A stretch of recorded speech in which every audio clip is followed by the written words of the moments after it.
Tom Chu, what is in today's Market Navigator? So a lot of people are navigating the Apple and Amazon earnings coming up after the bell today. But there are a lot of folks out there who are looking internationally as well. And China's manufacturing data expanded for the first time, believe it or not, in 6 months. But the Chinese stock markets actually slipped, ending lower for the 5th month out of the past 6.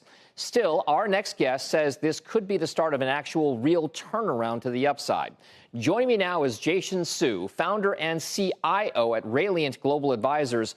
Jason, thank you very much for joining us here. This has been a head fake for a lot of folks who've tried to catch this falling knife that has been the Chinese markets. It has been called uninvestable, and then David Tepper recently said everything. I'm all in, trying to buy everything in sight for China. There is some kind of middle ground. So where are the Carolina Panthers? Yes, as a Commanders fan, I know he's a little bit kind of, curious about this. But as a markets guy, I'm curious what exactly you see as the opportunity in China right now. Well, first and foremost, you do want to be aware of the head fakes. So I don't think you want to get ahead of yourself too much. Do believe in Beijing, don't fight Beijing. So Beijing is going to do exactly what it says it's going to do, which is it's going to spend money, and a lot of that's going to be infrastructure spending. It is going to bail out real estate to make sure that it sets a floor for real estate, and it is going to be nice to the stock market. Again, the government or the national team is doing a lot of buying. Now, whether that turns around the economy or not, I think that remains to be seen. But in the meantime, I think you can comfortably bet on the construction sector. You can comfortably bet on the banks and insurance companies who held a lot of real estate and were trading at distressed prices. But now that distress is out of the way, I think they're safe bets.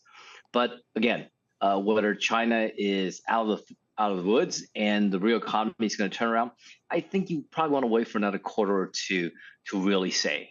So, Jason, with that in mind, there are a plethora, and Tyler and I look at these all the time, of ETFs that track many different things, especially in the Chinese market. But you're talking about two very specific parts of the market. How exactly do investors then go about taking that view if they want to be constructive on construction and banking and insurance within China? Or do they just buy the large cap ETFs? I think for now, buying the large cap ETF is the safe way to go. Now, first of all, there aren't that many Chinese ETF options out there. Certainly, you aren't going to find like the Chinese banking sector ETF. And so if you look at just the large cap, the mega cap China ETFs, you're probably going to get, I would say, roughly 50–60% of that will be some combination of the financial stocks and the state-owned construction companies. So you're going to do well buying the mega cap companies. They will target enough of the two sectors I talked about just now. And what about, before we let you go, Jason, you mentioned maybe another quarter or so before you can really see signs of a market turnaround. What exactly will you be looking for? What will navigate you through what that next quarter looks like? What kind of data will you be scrutinizing?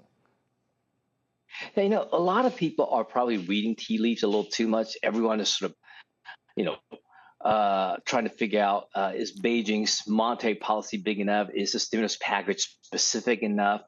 Now, I would say the only thing you really want to pay attention to is, does Beijing continue to focus on trying different things, doing things to turn the economy around, doing things to stabilize the financial market? Because that's up to this point, Beijing has been somewhat nonplussed about both activities, right? The real economy and the financial markets. The fact that right before national holiday, it's made this commitment to really focus and shift its narrative away from national security, from data security, from geopolitics, back toward economic growth, back toward leaning on the free markets. I think it's observing the continual commitment to free markets, to economic growth. That's going to be the difference makers. Everything else is just sort of policy experimentation. If they are aiming in the right direction, I think things are going to work out. All right. Jason Su at Rayliant, thank you very much for the trade on China. We'll talk to you soon.